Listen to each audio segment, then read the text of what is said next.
আমি ও যেমন প্রমাণ ছাড়া এই করছে, আমি তো প্রমাণ ছাড়াবো না। আমরা কালকে বলছি যে তোর ঘরে ঢুকে তোর মারে, তোর মেয়েরে, তোর বউরে তারপরে করে আসবো।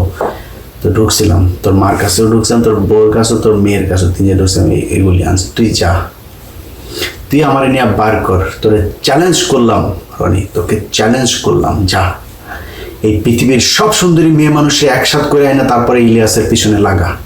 এই পৃথিবীর সব টাকা পয়সা স্বর্ণ যা যা আছে সবাই না ইলিয়াস এই করছে, ভাই আপনারা এত টাকা ঘুষ দিলাম, আমার একটা চাকরি নেওয়াই দেন, ভাই এত টাকা ঘুষ দিলাম, আমার বাঁচা দেন। আমার টাকা দেওয়া বাঁচবেও না, আমার টাকা দেওয়া আমি তোর মারবো না, এটা মনে রাখিস। আমি যদি তোরে ধরি টাকা দেওয়া বাঁচবো না। অনেক আসসালামু আলাইকুম, দেশ ও প্রবাস থেকে যে যেখান থেকে ভিডিওটি দেখছেন সবাইকে জানাই সাদর সম্ভাষণ। বন্ধুরা, সোশ্যাল মিডিয়ায় বিশেষ করে ফেসবুকে সাংবাদিক ইলিয়াস হোসেনের নামে লেখা হয়েছে। লিখছে বাংলাদেশের একজন রাজনীতিবিদ আল্লাহ মোল্লা রনি, তিনি ইলিয়াসের মার ব্যাপারে যে নাকি মৃত্যুবরণ করেছে এবং যে ছবিটি দিয়েছে সেই ছবিটি কিন্তু ইলিয়াসের মা না, সে হলো পাকিস্তানের ফটো সাংবাদিক বা ফটো জার্নালিস্ট, সে কাতারে আছে এবং তার সেই ছবিটি দিয়ে তার মার নামে এক কুৎসিত বাক্য বা গল্প ছড়ানো হয়েছে। এখন ঘটনা হচ্ছে, এই গোলাম মোল্লা রনি কিন্তু রাজনীতিবিদ, তিনি একজন রাজনীতিবিদ, তার সমালোচনা আলোচনা মানুষ করবেই। আর যদি কেউ যদি তার সমালোচনা আলোচনা করতে যায়, তিনি যদি এভাবে মা বাবের নামে প্রতিক্রিয়া জানিয়ে আবুল তাবুল কিছু লেখেন, তাহলে কিন্তু আসলে সেটি রাজনীতির মানে সে রাজনীতিবিদ হিসেবে তার মানায় না। কিন্তু এভাবে ইলিয়াস ভাইয়ের মায়ের নামে এরকম কুৎসা রটনা এবং কি মৃত মানুষের নামে কুৎসা রটনা, আসলে এটা আমাদের কাছে বিব্রত লেগেছে এবং এটা আমরা আসলে ভালো চোখে দেখি না। বাংলাদেশের এটা নোংরা রাজনীতি এবং রুচির অভাব পড়েছে বাংলাদেশে। এই সম্পর্কে জুলকারনায়েন একই কথা বলেছেন, তিনিও বলেছেন যে এরকম করা ঠিক হয় নাই।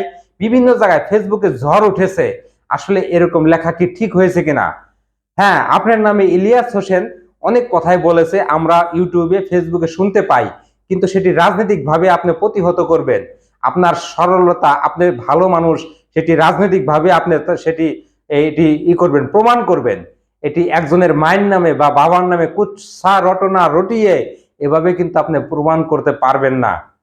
আপনি একজন ভালো রাজনীতিবিদ হিসেবে অনেক সময় আপনি টকশোতে আসেন এবং টকশোতে এসে অনেক কথাই বলেন, আপনার কথাগুলো ভালোই লাগে, কিন্তু আপনার ফেসবুক স্ট্যাটাসে এই কথাটি অনেক মানুষ, আমার মতো অনেক মানুষ কিন্তু আপনাকে দেখে বিব্রত হয়েছে এবং আপনার প্লাস পয়েন্ট হয় নাই, মাইনাস পয়েন্টে আপনি চলে গেছেন।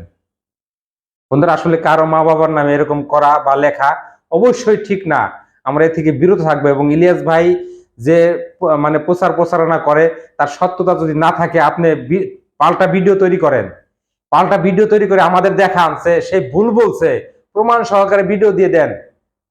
কিন্তু কারো মা বাবার নামে এরকম কুৎসা রটনা, আসলে আমরা বাংলাদেশের সাধারণ মানুষ আমরা অনেক বিব্রত হয়েছি এবং আমরা মনক্ষুণ্ণ হয়েছি। আপনার রাজনীতিবিদ হিসেবে আপনাকে অনেকেই সমালোচনা আলোচনা করবেই, তার মানে এই না আপনি তার মা বাবার নামে কুৎসা রটাবেন। বন্ধুরা, এই ছিল আজকের ভিডিওটা, কেমন লাগলো কমেন্ট করে জানাবেন। যারা এখন পর্যন্ত আমার চ্যানেলটি সাবস্ক্রাইব করেন না, সাবস্ক্রাইব করে দিবেন। আর যারা অলরেডি সাবস্ক্রাইব করেছেন তাদেরকে জন্য অন্তঃস্থল থেকে ভালোবাসা। ভালো থাকবেন, সুস্থ থাকবেন, আল্লাহ হাফেজ।